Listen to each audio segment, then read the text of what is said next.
بسم اللہ الرحمن الرحیم۔ حضرت شاہ ولی اللہ محدث دہلوی رحمۃ اللہ علیہ نے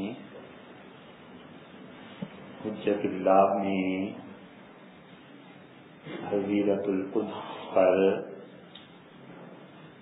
جو تصریحات فرمائی ہیں اس کے آغاز میں انہوں نے یہ بات فرمائی کہ والملأ الاعلی شانھا، اور ملأ اعلی جس جگہ کا نام ہے، جس چیز کا نام ہے، ان کی اپنی ایک حالت ہے، اور یہ ملأ اعلی کی بحث بہت تفصیل کے ساتھ گزر چکی کہ یہ کیا چیز ہے، اور اللہ تعالیٰ کے بہت اعلیٰ درجے کے فرشتے وہاں پر ہوتے ہیں، اور اللہ تعالیٰ نے قرآن کریم میں بھی اس ملأ اعلیٰ کا ذکر کیا، اور پھر احادیث میں بھی اس ملأ اعلیٰ کا ذکر آیا، اور حضور اقدس صلی اللہ علیہ وسلم سے کہا گیا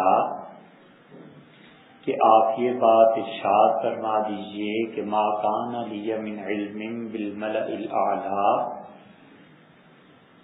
اور ملأ اعلی میں کیا بحث ہو رہی ہے مجھے اس کی کچھ خبر نہیں۔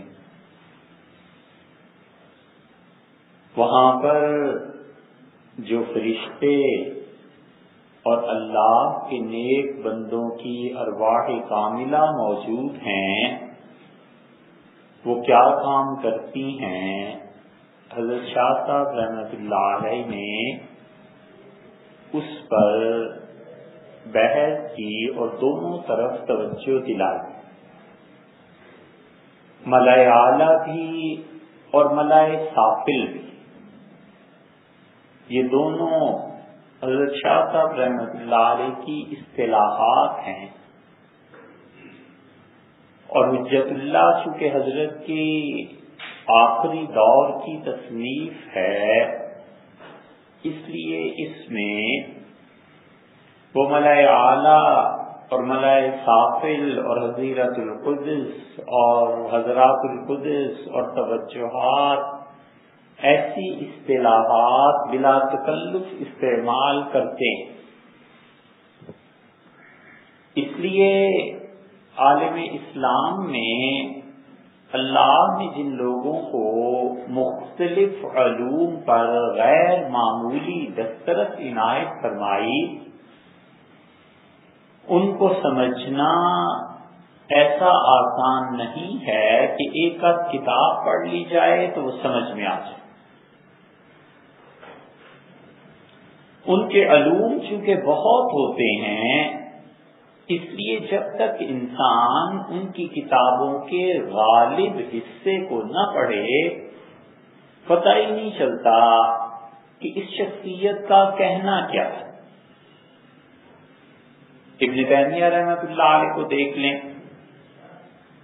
کوئی پتہ نہیں چلتا، اور وہ قرآن پاک کی تفسیر شروع کرتے ہیں، مثلاً سورہ اخلاص کی تفسیر آپ پڑھیں ان کی، تو تفسیر کرتے کرتے وہ علم کلام میں چلے جاتے ہیں، وہاں سے فارغ نہیں ہوں گے تو حدیث شریف میں آ جائیں گے، یہاں سے ابھی بات پوری ہوگی تو فقہ میں چلے جائیں گے، وہاں سے تاریخ میں گھس جائیں گے، پھر چلتے چلتے علوم اور معانی پر اور لغت پر بحث کرنے لگیں گے۔ تو آدمی کہتا ہے کہ اصل میں جو بات کہنی ہے وہ ہے کیا، وہ کہیں جا کر آتی ہے، اور اس وقت تک انسان کئی 100 صفحات پڑھ لیتا ہے اور مختلف علوم کے۔ قاری طیب صاحب رحمۃ اللہ علیہ نے جو مدتوں دارالعلوم دیوبند کے محترم رہے اپنی زندگی کے طالب علمی کے واقعات میں ایک جگہ فرمایا کہ کوئی استاد دارالعلوم میں ایسا نہیں تھا جن سے ہم پڑھنے جاتے ہوں اور ہمارے لیے ایک کاپی نہ ہوتی ہو۔ استاد نے جو کچھ لیکچر دیا، بیان کیا، لکھ لیا۔ انور شاہ صاحب رحمۃ اللہ علیہ واحد آدمی ایسے تھے جن کے لیے مجھے ایسا رجسٹر خریدنا پڑا جس کے 8 دستے تھے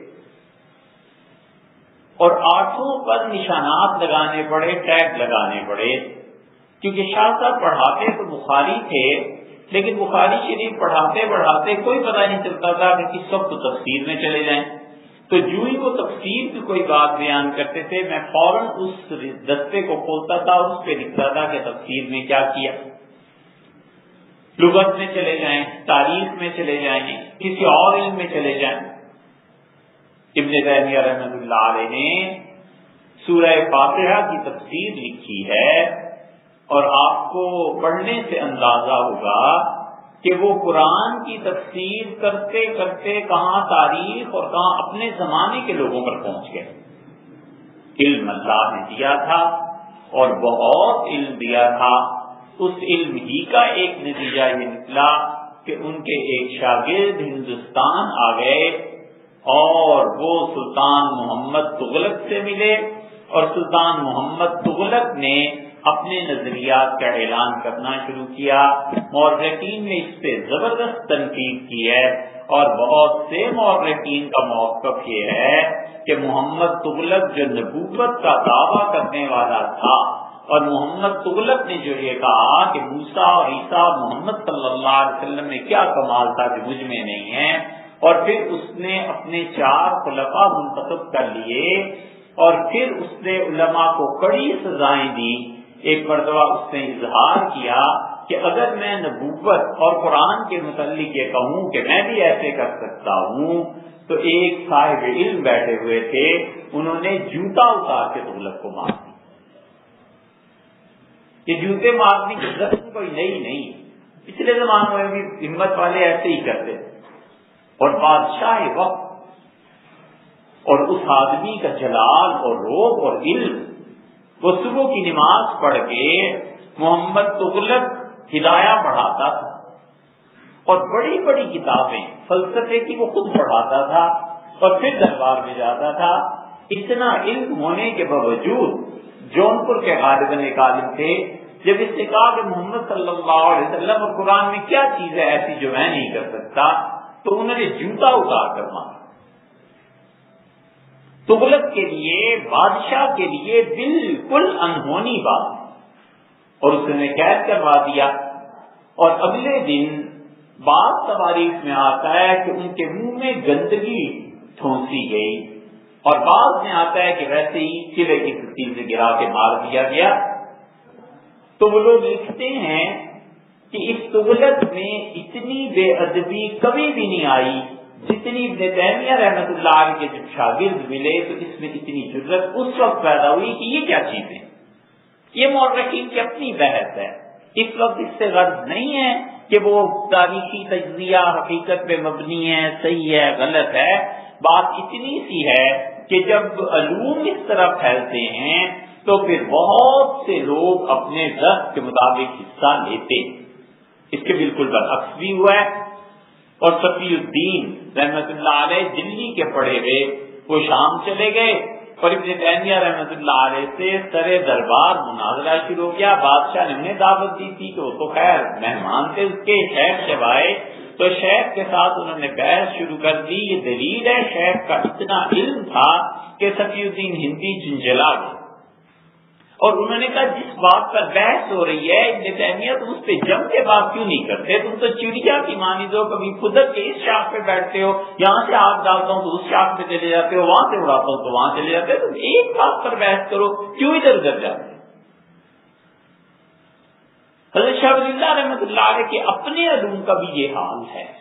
شاہ صاحب رحمۃ اللہ علیہ ان کی تفہیمات آپ دیکھیں اور کتابیں دیکھیں تو موضوع پر جم کر بھی بات کرتے ہیں، لیکن شاہ صاحب رحمۃ اللہ علیہ کے اتنا وسیع ہے کہ جو اپنی ڈائری لکھتے ہیں یا جو کچھ اپنا متعلق ارشاد فرماتے ہیں، بہت سے علوم، فلسفہ، موسیقی، علم نجوم، کتاب، سنت، فقہ، اصول، ہر چیز میں، تاریخ، ہر چیز میں شاہ صاحب رحمۃ اللہ علیہ چلتے چلے جاتے ہیں۔ تو ملائے اعلیٰ میں جو اللہ کے اچھے بندوں کی روحیں پہنچتی ہیں، وہاں اللہ کے فرشتے ان کا استقبال کرتے ہیں، اور یہ ساری چیزیں شاہ صاحب رحمۃ اللہ علیہ کے ہاں بالکل بچوں کی طرح ملتی ہیں کہ وہ چلتے چلتے لکھ جائیں گے کہ حضرت القدس میں یہ واقعہ پیش آتا ہے۔ وہ کہیں گے کہ حضور صلی اللہ علیہ وسلم کی روح مبارکہ مجھ پر چھا گئی اور انہوں نے میرے دل میں یہ بات ڈال دی۔ آدمی پڑھ کے حیران رہ جاتا ہے کہ یہ کیا ہوا۔ ان کے لیے معمول کی بات ہے، ان کے لیے کوئی اتنی بڑی بات نہیں ہے۔ یہاں بھی وہ ملائے اعلیٰ کی بحث میں کہتے ہیں کہ وہاں جو فرشتے اور ارواح ہوتی ہیں، تتوجہ الی باریہا وتوجہا ممعینا لا يصدها عن ذلك التفات الى شيء وهو معنى قوله تعالى يسبحون بحمد ربهم ويؤمنون به۔ اللہ کے جتنے فرشتے ملائے اعلیٰ میں ہیں اور جتنی ارواح یہاں سے لے جا کر ملائے اعلیٰ میں داخل کی جاتی ہیں، پچھلی مرتبہ جو بات ہوئی تھی اس کا ایک جملہ یہ تھا کہ شاہ صاحب رحمۃ اللہ علیہ نے فرمایا تھا کہ ہوتا یہ ہے کہ وہ روح اتنی پاک ہوتی ہے، اتنی اچھی ہوتی ہے کہ سوائے اس کے کہ اس پہ بشریت کا لبادہ اور جسم ایک چادر کی مانند اوڑھا ہوا ہوتا ہے اس نے، اور کوئی چیز نہیں ہوتی، اور اس کے جسم کی چادر مٹی میں ڈال دیتے ہیں اور وہ روح سیدھی جا کے ٹھک سے ملائے اعلیٰ میں مل جاتی ہے۔ وہ فرشتوں جیسی روح ہوتی ہے پاک، اور وہ گناہ سے طبعاً متنفر ہوتی ہے، نہیں کرتے، گندے کاموں میں نہیں پڑتا، گناہ میں نہیں پڑتا، ہو جائے فوراً توبہ کر لیتا ہے۔ اس روح کا اور فرشتوں کا درمیانی فرق جسم کی چادر ہے۔ اسی لیے ملا علی قاری رحمت اللہ علیہ مرقات میں جو لکھتے ہیں کہ انسان کو جتنی طاقت اس زندگی میں حاصل ہوتی ہے، موت کے بعد اس کی روح اس سے زیادہ طاقتور ہو جاتی ہے۔ اس کی وجہ یہی ہے کہ وہ جسم کی قید سے آزاد ہو جاتی ہے اور اللہ اس روح کو خود استعمال کرتا ہے جہاں چاہے۔ جس طرح فرشتوں کی طاقت بڑھ جاتی ہے، اسی طرح انسانی روح کی طاقت بھی بڑھ جاتی ہے، اور انسان اس وقت شدید مغالطے کا شکار ہو جاتا ہے جب وہ کسی ایسی روح کو اس کی شکل میں دیکھتا ہے جو دنیا سے جا چکی تھی، اور وہ سمجھتا ہے کہ یہ روح مدد کو آئی ہے، حالانکہ ضروری نہیں وہ روح مدد کو آئی ہو۔ وہ روح بھی آ سکتی ہے، کوئی فرشتہ بھی آ سکتا ہے، اللہ کی طرف سے کوئی رحمت کی شکل بھی ہو سکتی ہے۔ تین اور چوتھے انسان کے اندر جو لطائف ہیں، سلسلہ نقشبندیہ کے حضرات ان پہ محنت کراتے ہیں، یہ لطائف بھی کبھی کبھی انسانی صورت میں آ جاتے ہیں، یہ چاروں صورتوں میں سے کوئی صورت ہو جاتی ہے۔ مثلا آدمی دیکھتا ہے کہ میں سخت بیمار ہوں اور وہ اللہ سے دعا مانگتا ہے کہ اے رب اس بیماری کو دور کر دے۔ اب وہ خواب میں دیکھتا ہے کہ اس کے شیخ آئے اور انہوں نے اس پہ ہاتھ پھیرا اور ثبوت تھے اور بیماری کی۔ وہ دیکھتا ہے کہ وہ اللہ کا اچھا بندہ آیا اور اس نے آ کر اس سے کہا کہ یہ چیز کر لو، تمہاری بیماری دور ہو جائے گی، دور ہو۔ یہاں پہ شیطان کو دخل دینے کا پورا موقع مل جاتا ہے، اور شیطان کہتا ہے کہ دیکھا وہ فلاں بزرگ جو تمہارے تھے نا، وہ آئے تھے نا، انہوں نے تمہیں ٹھیک کر دیا۔ اب یہیں سے آدمی کی راستہ پٹڑی چینج ہو جاتی ہے، اس پہ جب کوئی تکلیف آتی ہے تصور باندھ کے بیٹھ جاتا ہے کہ حضرت اب آ جائیں، حضرت میری مدد کریں، یہ کریں وہ کریں۔ یہ ایک مستقل معاذ اللہ گمراہی کی راہ شیطان اس کے لیے کھول دیتا ہے، حالانکہ ضروری نہیں ہے وہ بزرگ ہوں۔ اگر وہ بزرگ تھے بھی تو ان کی روح تھی، اور اس روح کو اللہ نے حکم دیا کہ تم جاؤ تاکہ وہ جو تمہارا مرید ہے اس کو کوئی نئی عجیب چیز محسوس نہ ہو، ڈر نہ جائے، میرا بندہ ہے، اس کا اطمینان ہو جائے، وہ تمہاری شکل صورت دیکھ کے خوش ہو جائے گا تو اس کی آدھی بیماری تو ویسے ہی ختم ہو جائے۔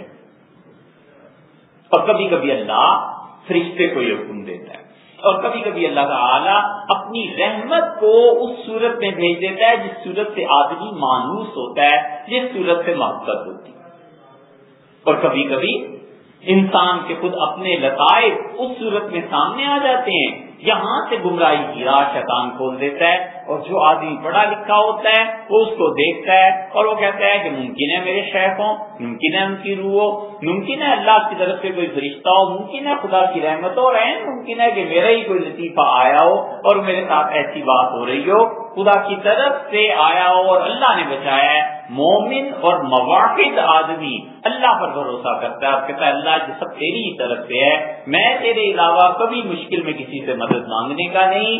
اور جو آدمی گمراہی پہ چل پڑتا ہے وہ کہتا ہے ہمارے حضرت آپ کی مدد کر دیتے ہیں، کربلا سے آ جاتے ہیں، نجف اشرف سے آ جاتے ہیں، فلاں جگہ سے آ جاتے ہیں، فلاں جگہ سے آ جاتے ہیں۔ یہ سارا فرق اس بات کو نہ سمجھنے کی وجہ، اس لیے شاہ صاحب رحمۃ اللہ علیہ فرماتے ہیں کہ ملائے اعلیٰ میں جو اللہ کے فرشتے ہوتے ہیں اور یہ جو روحیں ہوتی ہیں، ان کی مکمل توجہ اللہ کی ذات اقدس کی طرف ہوتی ہے۔ یہ وہ انتہائی مقام ہے جہاں کے صحابہ کرام رضی اللہ عنہ حضور صلی اللہ علیہ وسلم کی نظر پڑتے ہی پہنچ جاتے تھے، صرف ایک چیز درمیان میں ہوتی تھی ہائی، اور وہ تھا کفر کا پردہ جب اٹھا اور حضور صلی اللہ علیہ وسلم نے فرما دیا کہ تم مومنو، یہ کلمہ اسے پڑھا دیا، جو ہی یہ پردہ ختم ہوا صحابہ کرام رضی اللہ عنہ اس اعلیٰ ترین درجے پر پہنچ جاتے تھے جہاں کوئی آدمی نہیں پہنچ سکتا، ممکن نہیں ہے۔ جو چیزیں اللہ نے دنیا سے ختم کر دی، جیسے نبوت کو اللہ نے ختم کر دیا، اسی طرح صحابیت کو بھی تو ختم کر دیا۔ کسی آدمی کے لیے ممکن نہیں ہے کہ وہ صحابی بنے، نہ اس صحابی رضی اللہ عنہ کسی محنت کی ضرورت، نہ مجاہدے کی ضرورت، نہ زیادہ ذکر اور فکر کی ضرورت، بلکہ براہ راست اس مقام پہ پہنچ جاتا تھا جس مقام پہ اللہ کے اس کے درمیان کچھ نہیں ہے، اور مسلسل وہ اللہ کو سوچتا ہے، اللہ کی یاد میں زندگی گزارتا ہے۔ یہ وہ مقام ہے جس تک پہنچانے کے لیے شاہ ولی اللہ اور حضرت مجدد رحمۃ اللہ علیہ اتنا کچھ لکھتے ہیں کہ ذکر کرو، یہ کرو، یہ کرو، تاکہ دائمی حضوری کی کیفیت بن جائے۔ اسی لیے حضرت مجدد الفتانی فرندی رحمۃ اللہ علیہ لکھتے ہیں، اور وہ چونکہ وحدت الشہود کے قائل ہیں، وہ فرماتے ہیں کہ محبت کی اصل نہیں، جو وحدت الوجود کے قائل ہیں، وجودی صوفیہ، خاص طور پہ چشتی، نظامی بھی اور صابری بھی اور قادری بھی، یہ سارے کے سارے وجودی ہیں نا۔ تو توحید وجودی کے جتنے صوفیہ قائل تھے، انہوں نے اکبر کے زمانے میں، جہانگیر کے زمانے میں شیعت کے اثرات کو جب اس میں ملے تو معاذ اللہ امت کو، بڑے طبقے کو گمراہ کر کے وہ در حقیقت کفر لے کر آئے معاذ اللہ، اور لوگوں کو یہ سکھایا کہ ایک وقت ایسا آ جاتا ہے جب اللہ اور بندے کے درمیان کوئی فرق نہیں رہتا۔ حدیث صحیح مل گئی انہیں، حضور صلی اللہ علیہ وسلم نے فرمایا، اللہ نے کہا صحیح بخاری میں ہے نا، یتقرب اللعبد الیہ، میرا بندہ میرے قریب ہوتا ہے، اتنا قریب ہوتا ہے کہ میرا بندہ فرض کے ذریعے میرے قریب ہوتا ہے، پھر اس کے بعد وہ نفل نیکیوں کے ذریعے میرے قریب ہوتا ہے۔ کنت سمعہ الذی یسمع بی، اللہ نے کہا میں اس کے کان بن جاتا ہوں اور میرے ذریعے سنتا ہے، اور میں اس کا ہاتھ بن جاتا ہوں اور میرے ذریعے پکڑتا ہے، اور میں اس کا پاؤں بن جاتا ہوں اور میرے ذریعے چلتا ہے، اور وہ میرا بندہ اتنا میرے قریب ہوتا ہے، اتنا قریب ہوتا ہے کہ وَلَئِنِ اسْتَعَاذَنِی، مجھے اپنی قسم ہے اگر وہ کسی مصیبت سے پناہ مانگے گا تو میں اسے پناہ دوں گا، مجھے قسم ہے وہ مجھ سے دعا مانگے گا تو میں اس کی دعا کو قبول کروں گا، اور میرے بندے میں اور میرے درمیان کچھ نہیں رہ جاتا سوائے اس کے کہ موت اسے دینی ہوتی ہے، اور میں چاہتا ہوں کہ اس سے ملوں، اور یہ ملاقات ممکن نہیں ہے جب تک موت نہ آئے، اور جب موت کی کیفیت میرے بندے پر طاری ہوتی ہے تو میرا بندہ تنگ ہوتا ہے، روح اپنے جسم کو چھوڑتی ہے، تو اللہ نے کہا میں پریشان ہو جاتا ہوں، اور میں فرشتوں سے کہتا ہوں کہ انی متردد فی، میں اپنے بندے کے بارے میں پریشان ہو گیا ہوں، کیوں اس سے تکلیف ہو رہی؟ حضور اکرم صلی اللہ علیہ وسلم نے یہ جو بات کہی تھی سمجھانے کے لیے تھی۔ علامہ اقبال نے بھی یہی کہا، انہوں نے کہا گفتہ اللہ بوت، اس کا کہا اللہ کا کہا ہو جاتا ہے، گرچہ حلقوں میں عبداللہ بوت، اگرچہ وہ آواز تم سن رہے ہوتے ہو آدمی کے حلق سے، لیکن در حقیقت اللہ کہہ رہا ہوتا ہے۔ یہ سمجھانے کے لیے تھا۔ اس صحیح حدیث کو ان ظالموں نے اپنے حق میں استعمال کیا جن کا در حقیقت پورا عقیدہ حلول کا تھا، اور یہ حلول کا عقیدہ کہ اللہ اور بندہ ایک ہو جاتا ہے، معاذ اللہ اور دونوں میں کوئی فرق نہیں رہتا، استغفر اللہ، یہ یہودیت سے آیا تھا، اور یہودیت سے اس عقیدے کو کچھ ان لوگوں نے قبول کیا جو بظاہر اپنے آپ کو شیعہ کہتے تھے، اور کہتے تھے ہم رافضی، لیکن حقیقت میں عقیدہ یہ تھا۔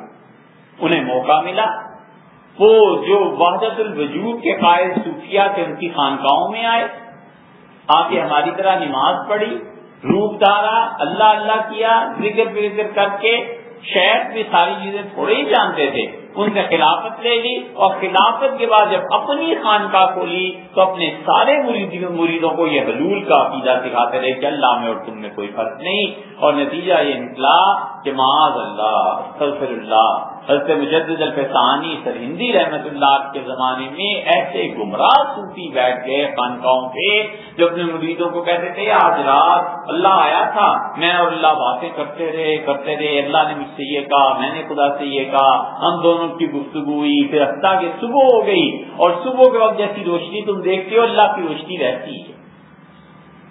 حضرت مجدد الفسانی سرہندی رحمت اللہ علیہ نے اسی پہ لکھا ہے، حضرت اپنے خود مکتوبات کی عبارت ہے جو آپ کو سنائی ہے، حضرت فرماتے ہیں ہمارے زمانے کے صوفی اتنے گمراہ ہو گئے ہیں انہیں ذرا خدا کا خوف نہیں رہا، اور یہ سب وہ لوگ ہیں جو اس طرح کے، اسی لیے توحید وجودی پہ حضرت نے سخت بحث کی ہے، اور پھر ایک جگہ یہاں تک لکھا ہے کہ میرے شیخ خواجہ باقی باللہ رحمت اللہ علیہ اپنے خواجہ تاج شاہ عبد الحق صاحب محدث دہلوی رحمت اللہ کو گواہ بنا کر کہتے ہیں کہ شیخ آپ گواہ رہیے، کیا ایسی بات نہیں ہے کہ وفات سے پہلے خواجہ باقی باللہ رحمت اللہ علیہ بار بار فرماتے تھے کہ مجھے پتا ہے کہ وجود کی وحدت یہ ایک تنگ گلی ہے، تنگ کوچہ ہے جس میں ہے، اور دریا اور بڑی شاہراہ کہیں اور۔ حضرت مجدد الفسانی رحمت اللہ علیہ نے، شاہ ولی اللہ رحمت اللہ نے کسی حد تک، لیکن مکمل طور پر حضرت مجدد الفسانی رحمت اللہ توحید شہودی کا نظریہ دیتی۔ انہوں نے کہا اللہ اللہ ہے، بندہ بندہ ہے، کوئی جگہ ایسی نہیں آ سکتی جہاں پہنچ کے اللہ اور بندہ ایک ہو جائے۔ اگر یہ ساری تاریخ نہ پڑھی ہوئی ہو تو فقہ کی عالمگیری کے اس جملے کی سمجھ ہی نہیں آ سکتی۔ فتاوی عالمگیری جو ہے اورنگزیب رحمت اللہ علیہ کے دور میں ہوا نا، اس کے کفر کے باب میں آپ دیکھیں تو وہاں لکھا ہوا آپ کو ملے گا کہ اللہ کبھی اپنی حد سے اتنا نیچے نہیں آتا کہ بندہ ہو جائے، اور بندہ کبھی اتنی ترقی نہیں کرتا کہ اللہ بن جائے۔ آپ نہیں کہتے ہیں یہ کیا مطلب ہوا؟ جب توحید وجودی پڑھی ہوئی اور توحید شہودی بھی، تو پھر پتہ چلتا ہے کہ انہوں نے یہ کیوں جملہ دیا۔ اسی لیے حضرت مجدد الفسانی رحمت اللہ علیہ اتنے زیادہ ان چیزوں پر تنقید کرتے ہیں کہ اب لوگ ایسے گمراہ ہو گئے ہیں جو اللہ اور بندے کا فرق مٹانے چلے ہیں معاذ اللہ۔ اورنگزیب عالمگیر وفات تک جو کتابیں ان کے مطالعے میں رہیں، اور اورنگزیب نے اپنے بیٹے کی شادی حضرت مجدد رحمت اللہ علیہ کے خاندان میں کی، اور اورنگزیب رحمت اللہ علیہ پورے مکمل طور پہ مجددیوں کے قبضے میں سے گویا کہ بار بار لکھتے ہیں کہ میری تربیت کے لیے کسی کو بھیجیں، میری تعلیم کے لیے کسی کو بھیجیں۔ حضرت مجدد رحمت اللہ کے پوتے کو اپنے ساتھ رکھ لیا، حضرت کے بیٹوں کا استقبال کیا۔ یہ ہو گیا خواجہ معصوم صاحب رحمت اللہ علیہ کا، جو حضرت مجدد رحمت اللہ کے بیٹے تھے۔ جب انتقال ہوا تو پوری دلی کی مساجد کھول دی گئی۔ خواجہ معصوم صاحب رحمت اللہ تشریف لائے تو اورنگزیب نے کہا کہ میں نے ان کے والد کی تعزیت کرنی ہے اور خواجہ معصوم رحمۃ اللہ کی تعزیت کرنی ہے. بیٹے ان کے آئے, تعزیت کی وجہ سے پوری دلی میں مفت کھانا اورنگزیب نے تقسیم کیا. ہاں, یہ سب کچھ ہونے کے باوجود حضرت مجدد رحمۃ اللہ کے مکتوبات اور حافظ شیرازی کا دیوان, یہ 2 کتابیں اورنگزیب ہمیشہ اپنے ساتھ رکھتے تھے رحمہ اللہ. اس کے باوجود ایک موقع ایسا آیا جب انہوں نے سرکاری حکم نامہ جاری کیا اور کہا فلاں صوبے میں مجدد رحمت اللہ علیہ کے مکتوبات سب کے سب ضبط کر لیے جائیں اور عوام کو ہرگز اجازت نہ دی جائے انہیں پڑھیں, کیونکہ ان میں ایسے علوم ہیں جو میری پبلک رعایا سمجھ نہیں سکتی اور میں نہیں چاہتا کہ آگے چل کے کوئی مذہبی فتنہ اٹھے اور پھر مجھے فوج بھیجتی. یہ تھے لوگ جو حکمرانی کے اہل تھے, وہ جانتے تھے کہ کس حد تک بات ہو سکتی ہے, کس حد تک بات نہیں ہو سکتی. تو یہ جو شہودی تھے, ان سب کا معاملہ حضرت مجدد رحمت اللہ کی طرف مرجع ہے, اور جو وجودی تھے وہ پہلے سے چلے آ رہے تھے. اب وجود اور شہود کا فرق ہوا, اور شہودی جو تھے وہ کہتے تھے کہ اللہ اللہ ہے اور بندہ بندہ ہے, اور دونوں میں کوئی ایسا مقام نہیں ہے جہاں پہنچ کے وہ ایک دوسرے میں مل جائیں معاذ اللہ. اس لیے شہودی جو تھے یہ کہتے تھے کہ اللہ کی طرف توجہ بھرپور قائم رہے اور انسان اپنے حالات کو بھی دیکھے. وہ کہتے تھے اپنا کاروبار کرو, سب کچھ کرو, لیکن کبھی بھی ایسے نہیں ہونا چاہیے کہ تم پہ ایسی کیفیت طاری ہو جائے کہ تم رفتہ ازحال ہو جاؤ, تمہارا حال ہی نہ رہے. وجودی جو ہیں صوفیہ, ان میں بہت سے لوگ ایسے تھے جن پہ آخری زمانے میں یہی حالت ہو جاتی تھی. خود علامہ اقبال جو ان کا آخری دور تھا یہ بالکل وجودیوں کا دور آ گیا تھا, اور اقبال آہستہ آہستہ وحدت الشہود سے وحدت الوجود کی طرف منتقل ہوتے چلے گئے. جب آپ ان کا کلام پڑھیں گے تو آپ کو اندازہ ہوگا. گورڑا شریف میں حضرت پیر مہر علی شاہ صاحب رحمۃ اللہ علیہ جو تھے, سیال سے بیعت تھے, سیال شریف سے, یہ سارا توحید وجودی کا سلسلہ تھا. حضرت رحمت اللہ علیہ پہ بالکل توحید وجودی غالب آ گئی تھی. روتے رہتے تھے لیکن وہ اس وقت اس بلند مقام پر تھے جہاں عام آدمیوں کے لیے ممکن ہی نہیں تھا کہ ان سے کوئی استفادہ کر سکتا. بس وہ روتے رہتے تھے, خاموش رہتے تھے, کوئی ضرورت کی بات ہوئی تو کر لی, ورنہ وہ چپ رہتے تھے. یہ توحید وجودی کے حضرات میں آ جاتا کہ اللہ کی طرف بھرپور توجہ قائم رہتی ہے, کوئی چیز اس میں مخل نہیں ہوتی. اور یہی انبیاء علیہ السلام کی ارواح کا بھی حال ہوتا ہے کہ انبیاء علیہ السلام کی ارواح مکمل طور پر اللہ کی طرف متوجہ رہتی ہیں, اور درمیان میں جب ان کے روضہ مبارک پہ کوئی سلام کرنے والے جاتے ہیں یا کسی کے سلام تو انہوں نے جواب دینا ہوتا ہے تو وہ اس کے سلام کا جواب بھی دیتے ہیں, اور التفات اس کی طرف سے بھی اللہ کی طرف سے بھی کٹتا نہیں. یہ دونوں چیزیں چلتی رہتی. شاہ ولی اللہ رحمۃ اللہ علیہ نے اس وحدت الوجود اور وحدت الشہود کو جوڑنے کی کوشش کی, اور انہوں نے وجود اور شہود کو ایک ہی ثابت کرنے کی کوشش کی. پھر ان کے بعد ان کے صاحبزادے شاہ رفیع الدین صاحب رحمۃ اللہ علیہ نے کوشش کی, لیکن زیادہ صحیح بات یہ ہے کہ دونوں نظریے الگ الگ تھے, رہیں گے بھی, اور کوئی ایسی چیز نہیں ہے جو ان دونوں کو جوڑ سکے اور کہے کہ یہ دونوں چیزیں ایک ہو گئیں. وجود کی وحدت اور شہود کی وحدت, یہ جو غالب ہے نا, اس پہ بھی ایک کی حالت طاری ہو گئی تھی. وہ جو کہتا ہے نا کہ اصل شہود و شاہد و مشہود ایک ہے, حیران پھر مشاہدہ ہے کس حساب میں. یہ سب وجودی تھے اور وجودیوں کا غلبہ ہو گیا تھا, اور دلی جو تباہ ہو گیا آخری زمانے میں انہی حضرات کا غلبہ ہو گیا تھا, اور لوگ اس چیز کو نہیں سمجھ سکے. اگرچہ ہمارے مشائخ رحمہ اللہ وہ حق پہ تھے, وہ سچائی پہ تھے, لیکن لوگ سمجھ نہیں سکے کہ یہ کیا کہتے ہیں, اور لوگوں میں اتنا علم بھی نہیں. اس لیے شاہ صاحب رحمۃ اللہ علیہ فرماتے ہیں کہ دیکھو یہ جو ہے نا فرشتے اور ارواح اللہ کی طرف متوجہ رہتے ہیں, یہ پہلا کام ہے جو ملائے اعلیٰ میں ہوتا ہے. اور وہ جو التفات ہے اللہ کی طرف سے اسے کوئی چیز کم نہیں کر سکتی. اور یہ معنی ہے خدا کے اس فرمان کے کہ یسبحون بحمد ربہم ویؤمنون بہ، اللہ تعالیٰ کے فرشتے جو ہیں وہ تسبیح بیان کرتے ہیں اپنے پروردگار کی، ویؤمنون بہ، اور اس پر ایمان لاتے ہیں. بڑی زبردست بات یہ ہے. قرآن ایسی چیز ہے پگھل جاتا ہے آدمی. اور قرآن اگر اللہ اس کے علوم اور معانی کو نازل کر دے کسی آدمی پہ، آدمی مر جاتا ہے، زندہ نہیں بچتا. دیکھو اللہ نے کیا کہا، اللہ نے کہا وہ فرشتے جنہوں نے عرش اٹھایا ہوا ہے اور وہ فرشتے جو اس کے ارد گرد ہیں وہ مجھ پر ایمان لاتے ہیں. یہ دلیل ہے اس بات کی کہ ایمان بالغیب کا اللہ نے اس کے لیے کہا کہ وہ ایمان لاتے ہیں.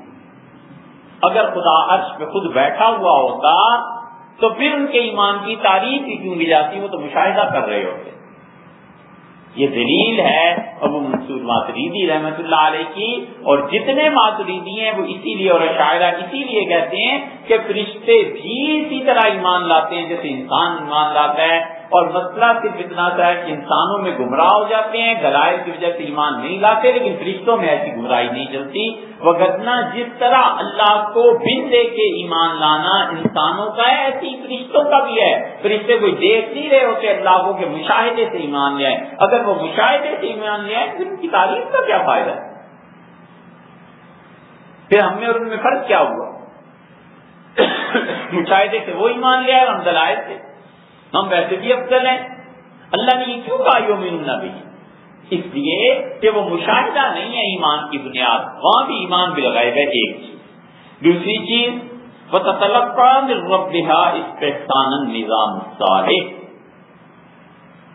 اور وہ جو اللہ کے فرشتے وہاں ہیں ان کو کیا ہوتا ہے، ان پر القاء کیا جاتا ہے ان کے پروردگار کی طرف سے صالح نظام، اور ان کو یہ حکم ہوتا ہے کہ وہ اس کے خلاف چلیں جو نظام خدا کا مطلوب نہیں ہے، اس کے لیے بددعا کریں. فَيَقْرَأُ ذَلِكَ بَابًا مِنْ أَبْوَابِ الْجُودِ الْإِلَٰهِ، تو اللہ تعالیٰ کا فیض، اللہ کا جود، اللہ کا کرم، اللہ کی بخشش اور سخاوت ان فرشتوں کو اس طرف لے آتی ہے. وَمَعْنَىٰ قَوْلُهُ تَعَالَىٰ، اور اللہ تعالیٰ کا یہ کہنا کہ وَيَسْتَغْفِرُونَ لِلَّذِينَ آمَنُوا، اس کا مطلب یہ اللہ تعالیٰ نے قرآن میں فرمایا کہ ہمارے فرشتے معافی مانگتے ہیں ان گناہوں کی جو انسان کرتا ہے، اور انسانوں کے لیے دعا مانگتے ہیں. شاہ ولی اللہ رحمۃ اللہ علیہ چونکہ پورے نظام کی تبدیلی کی بات کرتے ہیں، اس لیے دیکھیے انہوں نے یہاں سے بنیاد رکھی، اور شاہ صاحب رحمۃ اللہ علیہ اس نظام کو بڑھاتے چلے جائیں گے، بڑھاتے چلے جائیں گے. عقیدہ، اعمال، شاہ صاحب رحمۃ اللہ علیہ کی پوری حجت اللہ البالغہ میں 3-4 چیزیں بہت اہم ہیں. ایک ان میں سے یہ ہے کہ شاہ صاحب زندگی کے تقریباً ہر موضوع کو چھوتے ہیں اور اس میں حکمتیں بیان کرتے ہیں. روزے کیوں رکھے جائیں، نماز کیوں پڑھی جائے، وضو کیوں کیا جائے، پاک کیوں رہا جائے، جہاد کیوں کیا جائے، یہ کیا کیا جائے، یہ کیا کیا جائے. اس میں سب جگہ شاہ صاحب رحمۃ اللہ علیہ حکمتوں کا بیان کرتے ہیں تاکہ عقل انسانی میں آئے اور انسان وہ کام کرے. اور دوسرے شاہ ولی اللہ رحمۃ اللہ علیہ ہر کچھ وقفے کے بعد نظام پہ آ جاتے ہیں، ہر کچھ وقفے کے بعد نظام پہ آ جاتے ہیں. یہ نظام ایسا ہے، یہ نظام ایسا ہے، یہ نظام ایسا ہے، یہ نظام ایسا ہے. اس لیے کہ شاہ ولی اللہ رحمۃ اللہ علیہ نے کہا تھا کہ مجھے اللہ نے سمجھا دیا. جب وہ 20-21 سال کے تھے تو اللہ تعالیٰ نے ان کی طرف الہام کیا، اور یہ بات یہ 200 سال سے پتہ چلی. اگر شاہ صاحب رحمۃ اللہ علیہ کی بات جھوٹ پہ مبنی ہوتی، خدا اس بات کو کتابوں میں ہی غرق کر دیتا، خدا اسے چلنے ہی نہ دیتا. شاہ ولی اللہ رحمۃ اللہ علیہ، ان کے بعد ان کے صاحبزادوں کی تحریک، پھر سید احمد شہید رحمۃ اللہ علیہ کا جہاد، پھر اس کے بعد ہندوستان میں مختلف مدارس کا قیام، پھر شاہ صاحب رحمۃ اللہ علیہ کی کتابوں کی مقبولیت، پھر شاہ صاحب رحمۃ اللہ علیہ کی تعلیمات کا عروج، پھر ان کے مطابق کام کرنا، یہ سب اس بات کے ذریعے ہے کہ اللہ نے جو کچھ ان سے کہا تھا وہ واقعی خدا کی طرف سے تھا. اگر شیطان کی طرف سے ہوتا تو اللہ ہی اسے مٹا دیتا، وہ چلتے ہی. 1760 میں ان کا انتقال ہوا. 1860 1960 اور 250 سال شاہ صاحب رحمۃ اللہ کو ہو گئے دنیا سے گزرے ہوئے. اب بھی جو ہم بیٹھ کے ان کی بات کرتے ہیں اس کا مطلب یہ ہے کہ اس آدمی کو اللہ نے قبول کیا. شاہ صاحب رحمۃ اللہ نے فرمایا مجھے میرے پروردگار نے بتایا کہ آئندہ جو زمانہ آ رہا ہے نا، ہم نے اس زمانے میں تبدیلی کے لیے تمہیں امامت کے مقام پر فائز کیا. اور اللہ نے مجھے سمجھایا کہ سارے نظام توڑ دیے جائیں گے اور سارے نظاموں کو ٹوٹنا چاہیے تاکہ جو نظام ہم تمہیں سمجھا رہے ہیں کہ غالب ہے. اس لیے شاہ صاحب رحمۃ اللہ علیہ نے یہاں پر دوسرا کام بتایا حجت اللہ میں کہ اللہ کے فرشتے جو ملائے اعلیٰ میں ہوتے ہیں، اللہ نے ان کا کام یہ لگا رکھا ہے کہ وہ دنیا میں صالح نظام کے لیے دعا کرتے رہیں اور برے نظاموں کے لیے بد دعا کرتے رہیں. اور اسی طرح اللہ کا کرم اور فیض جو ہوتا ہے وہ ان فرشتوں کو القاء کیا جاتا ہے کہ تم نظام میں تبدیلی کی بات کرو. اور اسی لیے اس کے بعد وہ تھوڑا سا آگے چل کے کہتے ہیں، بلکہ اگلی بات کہتے ہیں، یہ پوری عبارت سن لیجئے پھر آپ دیکھیں نظام کی کیسے بات ہوتی ہے. پھر شاہ صاحب رحمۃ اللہ فرماتے ہیں کہ ملائے عالم یہ ہوتا ہے کہ وہ فاضل ہوں، جو فرشتے ہوتے ہیں ان کی انوار، ان کی برکات وہاں پہنچتی ہیں. وَتَتَدَاخَلْ فِيهَا فِيمَا بَيْنَهَا، اور وہاں پر یہ سارے نور فرشتوں کے جو ہوتے ہیں آپس میں مل جاتے ہیں اور بڑی روح کے پاس یہ ہوتا ہے. وَصَفَهُ النَّبِيُّ صلی اللہ علیہ وسلم، حضور صلی اللہ علیہ وسلم نے جس روح کے متعلق بتایا ہے کہ اس روح کے کئی ایک منہ ہوتے ہیں اور ہر منہ میں اس کی کئی ایک زبانیں ہوتی ہیں اور ہر زبان میں وہ جو روح ہے اس کی مختلف بولیاں ہوتی ہیں. وہاں پہنچ کے ملائے اعلیٰ میں کشیء واحد، یہ سب مل کے ایک ہو جاتے ہیں اور اس کا نام ہے حضیرت القدس. ایک روح ہے، تشریح اس کی بات میں کبھی کریں، یہ وہی ہے حضیرت القدس جس کا پچھلی مرتبہ ذکر آیا. شاہ صاحب رحمۃ اللہ کہتے ہیں اس روح کے بہت سے چہرے ہیں، 10 20 400 جتنے بھی ہوں، ہر ایک منہ میں زبان ہے اور اس کی ہر زبان اور ایک بولی بولتی ہے جو یہ زبان بولتی ہے. ایک زبان انگلش بولتی ہے، دوسرے منہ میں جو زبان ہے وہ اردو بولتی ہے، تیسرے میں پنجابی بولتی ہے، چوتھے میں عربی بولتی ہے. الگ مختلف زبانیں وہ بولتی رہتی ہیں. شاہ صاحب رحمۃ اللہ فرماتے ہیں حضور صلی اللہ علیہ وسلم وہ کہتے ہیں کہ یہ ہے حضیرت القدس، بڑی. اس بڑی روح کے ساتھ جا کر فرشتوں کا نور مل جاتا ہے، یہ سارے مل ملا کے ایک جسم بن جاتا ہے اور پھر کیا ہوتا ہے اس حضیرت القدس میں اجتماع ہو جاتا ہے. یہ سارے کے سارے متفقہ فیصلہ کر لیتے ہیں، وہ انوار بھی، وہ برکتیں بھی اور تیسری یہ روح القدس بھی، یہ سب پہلا فیصلہ کر لیتے ہیں اعلی اقامت حیلت. وہ کہتے ہیں کہ کوئی ایسا نظام ڈھونڈو بے نجات بنی آدم کہ انسان کو آرام پہنچے، من الزواہی المعاشیہ کہ انسان کے معاشی مسائل حل ہوں، والمعادیہ اور اسی طرح اس کی آخرت بھی بنے. یہ شاہ صاحب رحمۃ اللہ علیہ نظام کی بات کرتے ہیں. پہلے بھی نظام کا ذکر آیا. ایک بات ہو گئی اس مقصد کے لیے کہ دنیا میں نظام اچھا چلنا چاہیے تاکہ 2 فائدے حاصل، ایک معیشت ٹھیک ہو، اکانومی، اور دوسرے لوگوں کی آخرت ٹھیک ہو. کیا کرتی ہیں وہ ساری روح اور اس کے ساتھ انوار برکات مل کے بے تقبیل اب خلق اللہ یومئذ. وہ کہتے ہیں کہ کوئی آدمی ڈھونڈو اس زمانے کا جو سب سے زیادہ پاک ہو، جو سب سے زیادہ اچھا ہو. تو کہتے ہیں اس میں جو کمی کوتاہی رہ گئی ہے نا، اپنے نور، اپنی برکتوں اور دعاؤں سے پہلے تو اس آدمی کو ٹھیک کرو. وتمشیتی امرہ فی الناس، اور پھر کہتے ہیں اچھا اب لوگوں کے دل میں اس رہنما کی، اس شخصیت کی محبت کو ڈالو.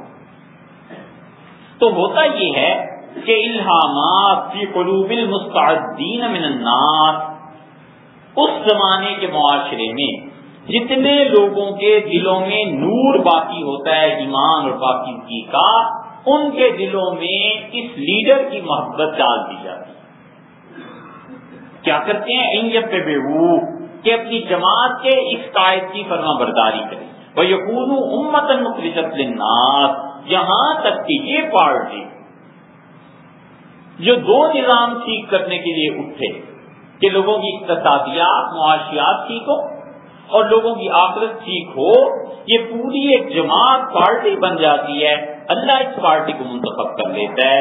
وَيُوجِبُ تَمَثَّلُ عَلُومٍ، اور پھر وہ جو آدمی جس کی انہوں نے تکمیل کی تھی فرشتوں نے اور حضرت القدس والوں نے، وہ کہتے ہیں اچھا اب اس طرح کرو کہ یہ جسے تم نے لیڈر بنا دیا نا دنیا میں، فی قلبہ وحیًا، اس کے دل میں ڈالو کہ اس وقت کی سیاست کو کیسے نپٹنا ہے، ورویًا، اسے خواب میں آ کے بتاؤ کہ پارٹی کیسے چلانی ہے، وحتفاً، اور نہ خواب میں آؤ نہ اس کو کوئی بات دل میں ڈالو، بلکہ آواز دو، چھپی ہوئی آواز، کہ تم نظر نہ آؤ، روح کو بتا دیتے ہیں تم نے نظر نہیں آنا، فرشتوں کہتے ہیں تم نے نظر نہیں آنا، اور اس کو بتاؤ کہ اس موقع پہ کیا فائدہ ہونا چاہیے، ملک میں کیا چیز اچھی ہے کیا بری ہے، وَانْتَطَرَايَا لَهُ، اور کبھی کبھی وہ حضرت القدس سے فیصلہ ہوتا ہے فرشتوں کے متعلق کہ فرشتوں تم چلے جاؤ جا کے فَتَكَلَّمُوا شِفَاءً، اس کے سامنے بیٹھ کے بات کرو کہ تمہاری قوم کی نجات کس میں ہے، تمہاری پارٹی کیسے چلے گی، یہ دوسرا کام ہو گیا۔ وَيُوجِبُ، اور پھر تیسرا کام وہ حضرت القدس سے ہوتا ہے، نصر احباری، جو لوگ اس پارٹی میں شامل ہو جائیں ان کی مدد کرو، وَتَقْرِيبَهُم مِّن كُلِّ خَيْرٍ، اور اس پارٹی کے جتنے ورکرز ہیں ان کو خیر کے قریب کرو، وَلَعَنَ مَن صَدَّ عَن سَبِيلِ اللَّهِ، اور اسی طرح جو اس پارٹی کے مخالف لوگ اللہ کی زمین میں خدا کے نظام میں جو اس پارٹی کے ذریعے نافذ ہونا ہے، رکاوٹ جو لوگ بن رہے ہیں، لعنت ان پہ بھیجو، حضرت القدس سے ہوتا ہے، وَتَقْرِيبَهُم مِّن كُلِّ عَلَمٍ، اور جو اس پارٹی اور لیڈر کی مخالفت کرے اس انسان کو تکلیفوں میں مبتلا کرو، وَهَذَا أَصْلٌ مِّنْ أَصُولِ النُّبُوَّةِ، یاد رکھو انبیاء علیہ السلام کو جو نبوت دی جاتی ہے نا، اس نبوت کی بنیادوں میں سے ایک بنیاد یہ ہے جو میں تمہیں بتا رہا ہوں، اور اسی لیے جب یہ اجتماع ہو جاتا ہے انوار برکتیں حضرت القدس اور وہ بڑی روح یہ سب فیصلہ کر لیتے ہیں، تو پھر اگر یہ مسلسل ہوتا رہے بے تائید روح القدس تو اسے ہی کہتے ہیں کہ جبریل امین فلاں کے ساتھ ہو گئے، روح القدس نے اس کی مدد کی، وَتَثْمَرُ هُنَالِكَ بَرَكَاتٌ، اور پھر وہی آدمی ہوتا ہے جس کے ہاتھ پر خدا کچھ برکتوں کو ظاہر کرتا ہے، ایسی برکتیں جو لوگوں نے اس کی پارٹی میں کبھی نہیں دیکھی ہوتی، اور یہی وہ برکتیں ہیں جس کو نبی ہونے کی صورت میں ہم معجزہ قرار دیتے ہیں۔ یہ ہے شاہ صاحب رحمۃ اللہ علیہ کی پوری عبارت کہ وہ کہتے ہیں حضرت القدس میں ہوتا کیا۔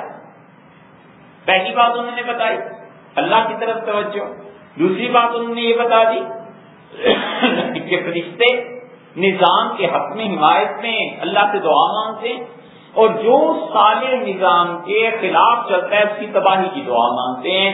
مسئلہ سارے کا سارا یہ ہے کہ وہ کہتے ہیں دو نظام بالکل درست ہونے چاہیے، ایک انسانی معاشیات کا نظام اور ایک عام۔ اسی انسانی معاشیات کا نظام اگر ٹھیک نہ رہے تو اس کے نتیجے میں آدمی ایمانی پہ قائم نہیں رہ سکتا، 4 دن فاقہ پڑے، 5ویں دن اللہ پر اعتراض پیدا ہونا شروع ہو جاتا ہے، معاذ اللہ۔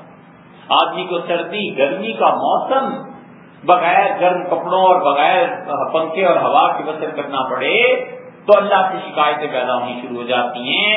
یہ معیشت ہے جو ضروری ہے کہ انسان کے لیے اچھی ہو اور انسان اس کو تھام، اور یہ وہ حقیقت ہے جس کی طرف رسول اللہ صلی اللہ علیہ وسلم نے ارشاد فرمایا تھا۔ سیدنا سعد رضی اللہ عنہ جب وہ مکہ مکرمہ میں بیمار ہو گئے اور حضور صلی اللہ علیہ وسلم مکہ میں تھے اور آپ صبح کی نماز پڑھانے کے لیے تشریف لائے تو آپ نے دیکھا خیمے سے خون بہ رہا ہے، تو آپ نے کہا یہ سعد کا خیمہ نہیں ہے، پتہ چلا انہیں کا۔ تو سعد رضی اللہ عنہ کو کسی زمانے میں زخم آ گیا تھا، تو زخم کھل گیا اور سعد رضی اللہ عنہ گویا مایوسی کی حالت میں چلے گئے کہ اب تو وفات ہی ہو جائے۔ حضور صلی اللہ علیہ وسلم نماز پڑھا کر واپس آئے اور سعد رضی اللہ عنہ سے بات شروع کی۔ انہوں نے کہا اللہ کے رسول میری ایک ہی بیٹی ہے اور تو میرا کوئی ہے نہیں، بیٹے کی بھی کوئی امید نہیں، تو میں چاہتا ہوں اپنا سارا مال اللہ کی راہ میں دے دوں۔ حضور صلی اللہ علیہ وسلم نے کہا یہ بات ٹھیک نہیں۔ انہوں نے کہا اللہ کے رسول والنصف، آدھا مال اللہ کی راہ میں لے لیں، آدھا میری بیٹی کے لیے۔ آپ نے فرمایا یہ بھی ٹھیک نہیں۔ ان کا بس ثلث 1/3 میری بیٹی کے لیے اور 2/4 بقیہ مال آپ لیتے ہیں اللہ کے راہ میں.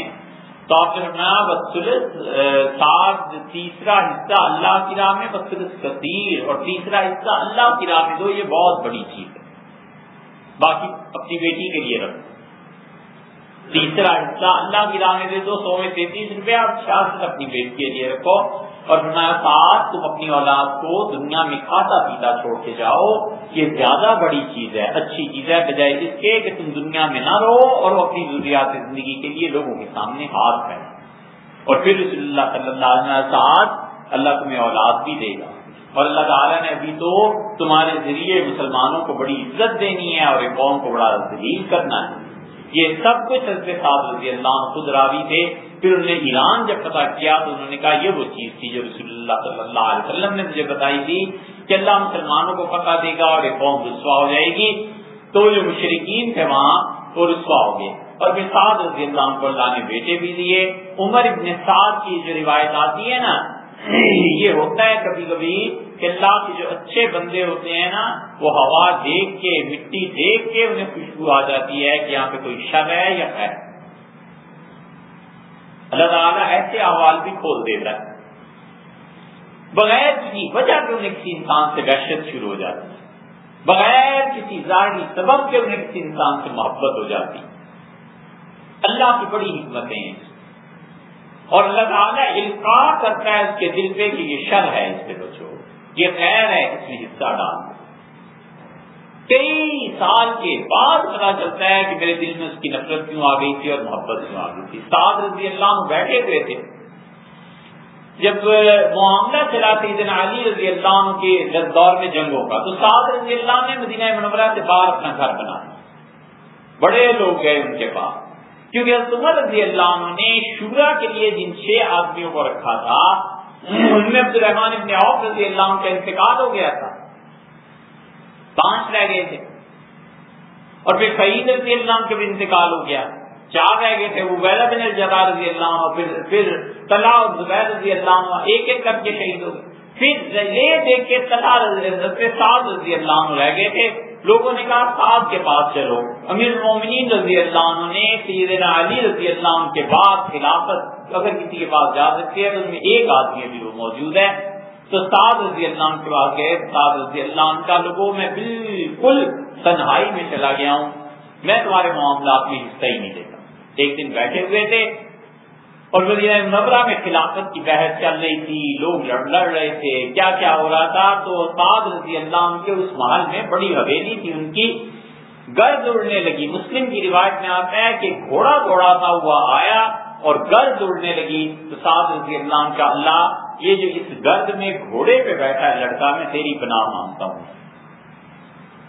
لوگ کہتے ہیں جب وہ گرد سے باہر آیا گھوڑا تو ان کا اپنا بیٹا عمر، تو عمر نے آ کے کہا میرے ابا سعد، مدینہ منورہ میں لوگ بحث کر رہے ہیں خلافت کس کی، اور آپ کو عمر رضی اللہ عنہ منتخب کیا تھا اور آپ تنہائی میں بیٹھے، مطلب یہ چلیں اور خلافت دیں.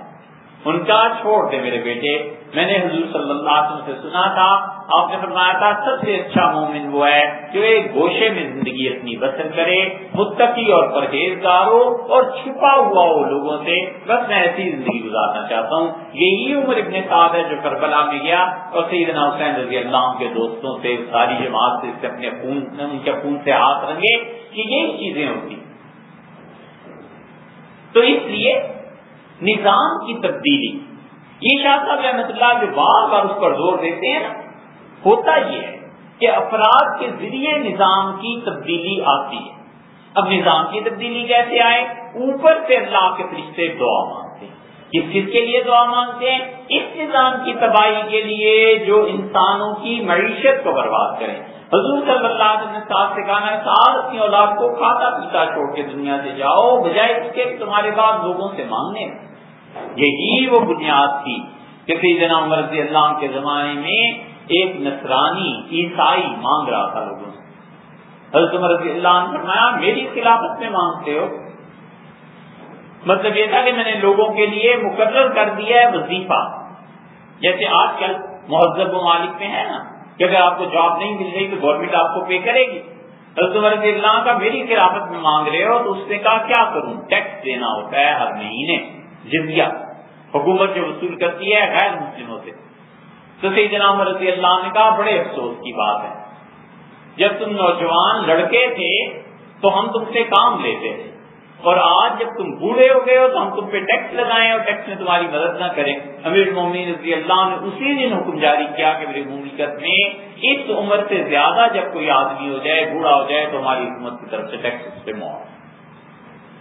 یہ ہے وہ اعتراض جو سیدنا عمر رضی اللہ عنہ پہ ان کے مخالفین کرتے ہیں کہ اللہ نے جزیے کا حکم قرآن میں دیا تھا، عمر رضی اللہ عنہ نے قرآن کو منسوخ کر دیا۔ وہ بہت سی مثالیں دیتے ہیں کہ قرآن یہ کہتا ہے، عمر یہ کہتا ہے، قرآن یہ کہتا ہے، عمر یہ کہتا ہے، تو عمر تو قرآن کا مخالف تھا۔ مخالفت نہیں کہ بھائی انہوں نے اسی حکم کے متعلق کہہ دیا کہ بس ٹھیک ہے، ایک حد ہوتی ہے جب ایک آدمی ہماری مملکت کا شہری ہے، بوڑھا ہو گیا ہے، نہیں کما سکتا، تو اب ہم اس پہ ٹیکس پھر لگائیں، یہ ایک طرح کی زیادتی ہے، میکس ٹیکس تو نہیں لگا۔ یہ ساری بنیادیں وہی۔ اسی لیے حضرت علی رضی اللہ عنہ کے پاس یمن کے لوگ آئے اور انہوں نے کہا امیر المومنین یہ معاہدہ ہے۔ سیدنا عمر رضی اللہ عنہ نے اب اپنے دور میں یہ لکھ کے دیا کہ ہم اتنا ٹیکس سینٹرل گورنمنٹ کو دیں گے، اور اب ہم یہ چاہتے ہیں کہ اس کو کم کر دیں۔ تو سیدنا علی رضی اللہ عنہ نے کہا یہ معاہدہ میں نے ہی تو لکھا تھا۔ تو انہوں نے کہا جی، مگر آپ اسے تبدیل کر دیں۔ تو انہوں نے کہا عمر رضی اللہ عنہ امیر المومنین جو فیصلے کر گئے ہیں، میں بہت مشکل سے انہیں تبدیل کرنے والا ہوں۔ تمہیں پتا نہیں عمر خلیفہ راشد تھے، ٹھیک یہی لفظ آتے ہیں صلی اللہ علیہ وسلم کو، کہا وہ خلیفہ راشد تھے، اللہ نے انہیں بڑی صحیح جگہ پہ رکھا تھا، اس لیے میں اس کے فیصلے تبدیل نہیں کروں۔ سیدنا عثمان رضی اللہ عنہ سے کئی جگہ سے درخواست آئی کہ اس گورنر کو ہٹا دیں، اس کو لگا دیں۔